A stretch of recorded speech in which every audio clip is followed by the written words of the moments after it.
Avis vascular centre మన దేశంలోనే the best varicose vein. అందుకే అన్నది నిజంగా ఇండస్ట్రీలో దేవుడు అంటే దేవుడే. అవి ఎవరు పెట్టారండి కాలేజీలో పేరు దేవుడు అని అతనికి? నేను మాత్రం పెట్టలేదు కానీ ఎవరు పెట్టారు చాలా ముందు చూపుతో పెట్టాడు అనిపించింది. నిజంగా అంటే దేవుడు అన్న పేరు దేవుడే పెట్టాడేమో అనిపిస్తుంది. లేకపోతే అసలు అలాంటి ఆలోచన ఇప్పుడు ఏదో బొంగమూతనో ఏదో జడ్డివాడో ఏదో అట్టగే ఇలాంటివే పెడతారు కానీ దేవుడు అని పెట్టడం ఏంటి సార్? అంటే తెల్లటి బట్టలు వేసుకొని చక్కగా అందంగా ఉండి వైట్ డ్రెస్ వేసుకుని వైట్ డ్రెస్ ఎక్కువ వేసేవాడు.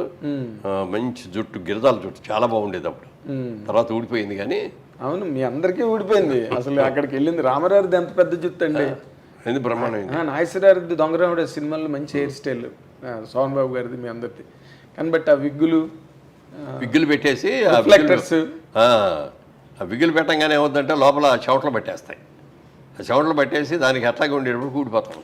తర్వాత ఇంకోటి, ఇప్పుడు కృష్ణ గారికి రామారావుకి మధ్యలో రిఫ్ట్ రావడం, వాళ్ళిద్దరి మధ్య డిఫరెన్స్ ఎవ్వడికి ఏమి తెలియదు సార్. ఊరికి అవ్వాకులు చెవ్వాకులు పేలుతారు సార్ బయట. ఏమండి అసలు ఏం జరిగింది సార్ వాళ్ళిద్దరి మధ్యన? అంటే యాక్చువల్గా నాకు కూడా దాంట్లో ఇన్వాల్వ్ కాలేదు నేను, ఎందుకంటే బట్ కొంతవరకు జెన్యూన్ ఇన్ఫర్మేషన్ వచ్చి ఉంటుంది. అదే ఇప్పుడు ఈయన కూడా సినిమా చేద్దామని అనుకున్నాడు రామారావు గారు. ఆయన అప్పుడు ఇంకా మొదలు పెట్టలేదు అనుకుంటా. ఆయన కూడా లేదు, ఆయన తర్జన పడుతున్నాడు స్క్రిప్ట్ వర్క్ ఇదంతా జరుగుతుంది. ఈ టైంలో ఇతను మొదలు పెట్టాడు. మొదలు పెట్టినప్పుడు ఆయన పౌరుషం వచ్చింది. ఏంటి పౌరాణిక క్యారెక్టర్ నేను చేయాలి కానీ కృష్ణ చేస్తే ఎవరు చూస్తారు అని చెప్పి ఈయన సైమల్టేనియస్గా మొదలుపెట్టి నెల రోజుల్లో సినిమా తీసేసి రిలీజ్ చేశాడు. ఆయన పెద్ద హిట్ అయిపోయింది. ఏది? ఎన్టీ రామారావు సినిమా దానవీర్ సూర్కర్. అవునండి, అవును. అందులో 4-5 క్యారెక్టర్లు చేసి ఆయన డైరెక్ట్ చేసి. అది చాలా భయంకరమైన ప్రయోగం సార్ అది, దానవీర్ సూర్కర్. ఆయన కాబట్టి ఈయనకి దేవుడు అని పేరు పెట్టారు. ఆయన పూర్తిగా దేవుడు, నిజంగా దేవుడు, దైవాంశ సంభూతుడు. 100% దానిలో డౌట్ లేదు. కృష్ణుడు వేసినా కృష్ణులాగా ఉంటాడు, దుర్యోధనుడు దుర్యోధనులాగానే ఉంటాడు, రావణాసురుడు ఇస్తే రావణాసురులాగానే ఉంటాడు. బాబాయ్ మైండ్ బ్లోయింగ్. అంటే నార్మల్ గా ఆయనకి దేవుడు అని పేరు పెట్టారండి మీ కాలేజీలో. బట్ ఎన్టీ రామారావు ప్రత్యక్ష దైవాంశ సంభూతుడు. ఎందుకంటే ఆయన కృష్ణుడు గెటప్ మాయాబజారులో చేసినప్పుడు ఇప్పుడు ఇది వచ్చేది విజయ్ చిత్రాన్ని ఒక మ్యాగజైన్ గుర్తుంది కదా, కలర్ ప్రింటింగ్. అప్పట్లో కలర్ ప్రింటింగ్ ఉండేది కాదు, అది ఒక్క మ్యాగజైన్ కలర్ లో ఉండేది. అవునండి. దాంట్లో సెంటర్ స్ప్రెడ్ లో రామారావు గారిది ఈ కృష్ణుడు గెటప్ వేశారు. అది చూసి అందరూ థ్రిల్ ఫీల్ అయిపోయి ఎవరికాళ్ళు దాన్ని జాగ్రత్తగా ఓపెన్ చేసి ఫ్రేములు కట్టుకొని ఇళ్లలో తగిలించుకునేవాళ్ళు కొంతమంది, దేవుడి గదిలో పెట్టుకునేవాళ్ళు కొంతమంది.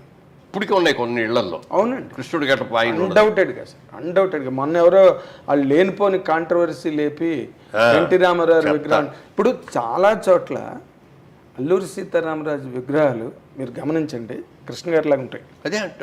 ఆడు కూడా మనిషి కదండి, శిల్పి చెక్కేవాడు కదా, ఆడికి ఒక ఆనికి కావాలి కదా. ఎలాగని దాని మీద అసలు మొన్న చాలా తప్పు, దారుణం అండి. పాప ఎన్ఆర్ఐ అమెరికా నుంచి వాళ్ళు తీసుకొచ్చి బోల్డ్ అంత అమౌంట్ పెట్టి ఒక అద్భుతమైన ఇది చేయాలని చాలా పెద్ద విగ్రహం అది. అవును, అంత చేస్తే మన ఇండస్ట్రీ వాళ్ళు దానికి ఎదురు తిరిగి ఇది చేశారు. దీని వెనక అప్పుడు ఎంక్వైరీ చేస్తే ఏంటంటే పొలిటికల్లో ఇది జరిగింది. ఈయన ఇది పెట్టేసేస్తే అజయ్ కుమార్ గారు కదా మినిస్టర్, అవును, ఈయన పేరు వచ్చేస్తుంది అని చెప్పి దాన్ని దెబ్బ కొట్టడం కోసం యాదవ్లు ఆర్టిస్టులు వాళ్ళని కొంత ఇది చేసేసి వాళ్ళే డబ్బులు ఇచ్చి ఇది చేసి నేను పెట్టించారు పొలిటికల్గా. ఓకే, ఇప్పటివరకు రాలా. ఇక నిన్న ఏదో మాటల మీద ఆయనే ఫోన్ చేశారు, ఏమండి ఏమైంది కేసు అంటే, అది ఇప్పుడప్పుడే తేలేటట్లేదండి, ఈ విగ్రహాన్ని అప్పటిదాకా అట్లా ఉంచడం ఇష్టం లేదు, పక్కన ఎవరిదో ల్యాండ్ ఉంది, ఆ ల్యాండ్ అతను కూడా ఇస్తున్నాడు, అక్కడ పెట్టేసి చేస్తున్నాం, తొందరలో దాన్ని స్టార్ట్ చేస్తాం, ప్రతిష్ఠించేస్తాం చెప్పారండి. చెప్పాడే. Okay, very good, very good.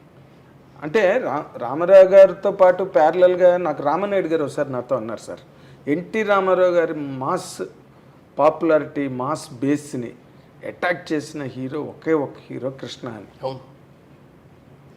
అంటే అతను కూడా మాస్ హీరో కదా, మాస్ హీరో. కృష్ణ గారు కూడా మాస్ హీరో. జేమ్స్ బాండ్ సినిమాలన్నా బాగా వచ్చినాయి, తర్వాత రామారావు ఆయన కలిసి చేసి ఈ బాగా వచ్చినాయి. అవును, అన్నీ వచ్చినాయి. అంతే డైరింగ్గా వెళ్ళిపోయాడు. అదే ఆ క్రేజ్ ఎక్కువ వచ్చిందండి, ఆయన డేరింగ్ అండ్ డాషింగ్ అన్న ఒక క్రేజ్. కానీ వాళ్ళిద్దరి మధ్య వచ్చిన రిఫ్ట్ ఎన్నాళ్ళు కంటిన్యూ అయింది? అది పెద్ద ఎక్కువ రోజులు. ఓకే, తొందరగానే.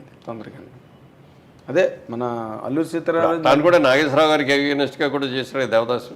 అవును, అందరం ఇండస్ట్రీలో చాలా మంది అనుకున్నాం దేవదాసు ఫెయిల్ అయిపోతాడని. ఉమ్. ఆ సినిమా కంటే ముందేమో పాత దేవదాసు రిలీజ్ చేశారు, అది 100 days ఆడేసింది. అది కూడా అంటే ఇప్పుడు మనం మాట్లాడితే ఏదో మన ఇండస్ట్రీలో వ్యవహారాలు కాబట్టి, కానీ అది కూడా ఏదో ఒక పాలిటిక్స్ చేసి దాని ఐశ్వర్య దేవదాస్ రిలీజ్ చేశారు కృష్ణ గారి మీద అని ఒక టాక్ అది నడిచింది. ఎవరో కొన్ని రైట్స్ తీసుకున్నారు, అది తీసుకొని చేశారు వాళ్ళు. ఓకే. వాళ్ళు కమర్షియల్గా ఆలోచించింది. అదే దీని మీద కృష్ణ గారు అంటే పడితే అది కోపం కానీ ఇదే అని కాదు. ఈ గొడవలో అసలు దేవదాస్ అంటే నాగేశ్వరరావు గారే అనే కదా ఇండస్ట్రీలో. 100% అదర్ లాంగ్వేజెస్ దిలీప్ కుమార్ చేశారు, తమిళ్లో శివాజీ అందరూ గారు చేశారు, అన్ని లాంగ్వేజ్. అన్ని ఫెయిల్ చేయలేదు. దిలీప్ కుమారే ఈజ్ బెస్ట్ అని చెప్పి, ఈజ్ ద బెస్ట్ అని చెప్పి చేశాడు. దానికి తోడు ఘంటసాల గారి పాటలు, అజరామరమైన పాటలు, అసలు దాంట్లో సావిత్రి గారు సావిత్రి గారు అసలు సో అవన్నీ ఏంటంటే ఇది రిలీజ్ చేసుకుంటే మరి డబ్బులు వస్తాయి అనుకున్నారు, రిలీజ్ చేశారు, బ్రహ్మాండంగా కంప్లీట్ కమర్షియల్. అది కమర్షియల్, అది కమర్షియల్ ఇదే తప్ప ఇందులో కృష్ణ గారి మీద నాగేశ్వరరావు ఇండియాలో కూడా లేరంటే లేరు. అప్పుడు గుండె ఆపరేషన్ కోసం అమెరికాలో ఉన్నారు. ఆయన పర్మిషన్ తీసుకుని రిలీజ్ చేశారంటండి ఆ రోజున. అంటే ఇండస్ట్రీలో మాట్లాడుకునే మాటలు.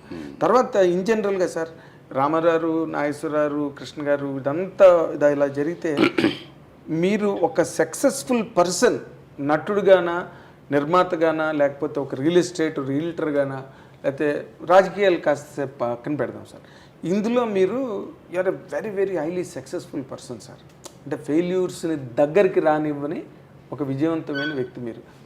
మీ అంత ఒక విజయవంతమైన వ్యక్తి అంటే మీ తాలూకా క్రమశిక్షణ అనండి, పట్టుదల, దీక్ష, ఏమైనా అనండి దాన్ని. But you are a successful man till this minute. But cinema ఇండస్ట్రీలో మీరు వెళ్ళిన తర్వాత ఎంతమందో మీ కళ్ళెదురుగుండా ఫెయిల్ అయిన వాళ్ళు ఉన్నారు సార్. అంటే ఒక హరనాథ్ రాజు గారు కానీ, రాజుబాబు కొంత అయ్యి స్వయంకృత అపరాధాలు అంటారే. అంటే నేను ఇండస్ట్రీకి వచ్చినప్పుడు ఎలా ఉండాలనేది కొంతమందిని చూసి నేర్చుకున్నాం, ఎలా ఉండకూడదు అనేది కూడా కొంతమందిని చూసి నేర్చుకున్నాం. అందుకని మీరు చూడండి, వాళ్ళ తర్వాత వచ్చిన హీరోలు ఎవడో కూడా ఆ ఇదిలో ఎవడో జట్టకొట్టుకోలే. ఎవడికాడ ఎలా సక్సెస్ఫుల్ అవ్వాలి, ఎలా సక్సెస్ తెచ్చుకోవాలి, ఆ వచ్చిన డబ్బులు ఎక్కడ ఇన్వెస్ట్ చేయాలి, ఏం చేయాలి అనేది అందరూ కూడా ఇప్పుడు ఎవరు పలానా వాడు చేతుల మూలంగా ఇటు బాడీ చేసుకున్నాడని ఒక్కడు లేరు, ఎవరు లేడు. హర్నాథ్ గారు, రాజ్బాబు తర్వాత ఇంకెవరు లేరు. వాళ్ళతో మీరు కలిసి ఏమైనా వర్క్ చేశారా సార్? హర్నాథ్ గారితో చేయలేదు, రాజ్బాబుతో చాలా సినిమాలు చేశాను. బట్ రాజ్బాబు కూడా అంత హైలీ సక్సెస్ఫుల్ పర్సన్, కారణం ఏంటి సార్ ఆయన అలాగా? అంటే సొంత సినిమాలు తీయటం మొదలుపెట్టి కానీ సొంత సినిమా అనేటప్పుడు హీరో క్యారెక్టర్స్ కూడా ఆయన మరి దానికి తగ్గట్టు సినిమాలో కొన్ని సక్సెస్ అయ్యాడు బాగానే. ఎవరికి వారు ఏమన్నా అది బాగా సక్సెస్ అయింది. 100 రోజులు కూడా ఆడింది, అది దాంట్లో కూడా నేను వేసాను. అవును, మీరున్నారు. అదే ఇప్పుడు చలంగారు కూడా కొన్నాళ్ళు సక్సెస్ చేశాడు, ఆయన కూడా హీరోగా. అవునండి, ఆ టైపు పద్మనాభం గారు. అదే అంటే ఇప్పుడు ఆ లిమిట్ దాటేసే పెద్ద పెద్ద డైలాగులు రామారావు నాగేశ్వరరావు చెప్తాను నేను, అట్లాంటి క్యారెక్టర్ చేస్తారంటే అట్లా